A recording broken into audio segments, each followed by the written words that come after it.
पूना गाडगीळ आणि sons limited 1832 पासून।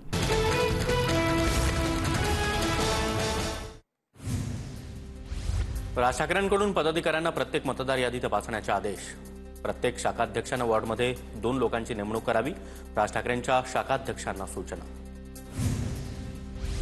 मतदार याद्यांमध्ये घोळ असल्याचं 2016 पासून सांगतोय। मतदार याद्यांमधील कथित घोळावर मनसे अध्यक्ष राज ठाकरेंची प्रतिक्रिया। मुंबई पालिकेच्या मतदार याद्यांची पुनर्तपासणी झाली पाहिजे। राज ठाकरेंकडून भूमिका स्पष्ट। कोर्टाचा आदेश डावलून कबुतरांना खाद्य टाकणाऱ्यांवर पोलिसांनी कारवाई करावी। धर्माच्या नावाखाली कबुतरांना खायला घालणं चुकीचं, जैन मुनींनी विचार करायला हवा। राज ठाकरेंची प्रतिक्रिया।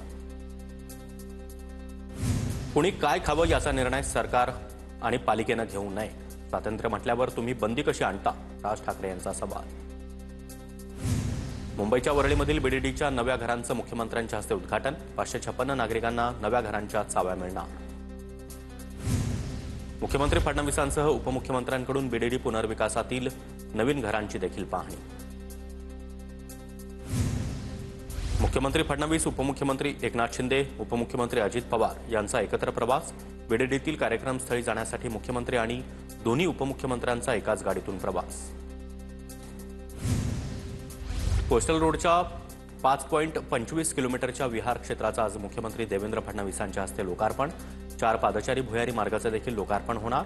विहार क्षेत्र आणि भुयारी मार्ग उद्या 4:30 वाजेपासून खुले होणार। सूरज चव्हाण आता अजित पवारांच्या राष्ट्रवादीच्या प्रदेश सरचिटणीसपदी।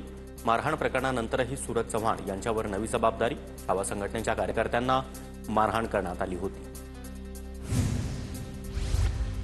अजित पवारांच्या शब्दावर लोकांनी विश्वास कसा ठेवायचा? 23 दिवसांपूर्वी ज्या व्यक्तीवर कारवाई त्यांनाच पदोन्नती। सूरज चव्हाण यांच्या नियुक्तीवरून अंजली दमानी यांची प्रतिक्रिया। मारहाण प्रकरणानंतर सूरज चव्हाण यांच्यावर नवी जबाबदारी। सूरज चव्हाणांच्या नियुक्तीवरून रोहित पवारांचं ट्विट, तर सूरज चव्हाणांची अजितदादांच्या राष्ट्रवादीच्या प्रदेश सरचिटणीसपदी नियुक्ती।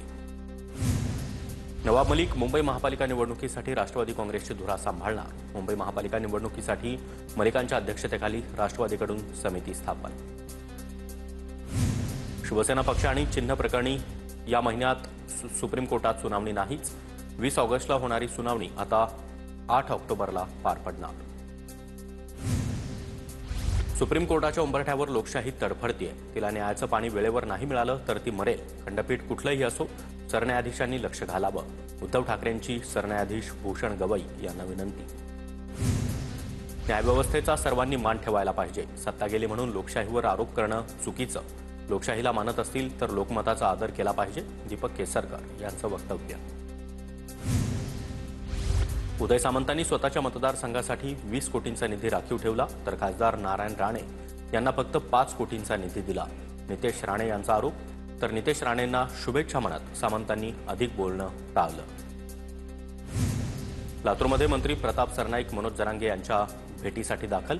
लातूर शहरामध्ये शिवसेनेच्या कार्यकर्त्यांकडून सरनाईक यांचं जंगी स्वागत। जरांगेंच्या भेटीसाठी प्रताप सरनाईक लातूरात। शेतकऱ्यांच्या कर्जमाफीसाठी जिल्ह्यामधील प्रत्येक ग्रामपंचायतीनं 15 ऑगस्टच्या ग्रामसभेत ठराव घ्यावा। धाराशिव जिल्ह्यातील शेतकऱ्यांना ठाकरेंच्या शिवसेनेचे आमदार कैलास पाटील यांचं आवाहन। खासदार सुप्रिया सुळेंकडून भीमाशंकरमध्ये आरती करत महापूजा। श्रावण महिना सुरू असल्याने सुळे यांच्याकडून भीमाशंकर ज्योतिर्लिंगाचं दर्शन। सोमनाथ सूर्यवंशी मृत्यू प्रकरणाच्या आज छत्रपती संभाजीनगरच्या औरंगाबाद खंडपीठामध्ये सुनावणी। प्रकाश आंबेडकर स्वतः उपस्थित राहणार। पूना गाडगीळ आणि सन्स लिमिटेड 1832 पासून।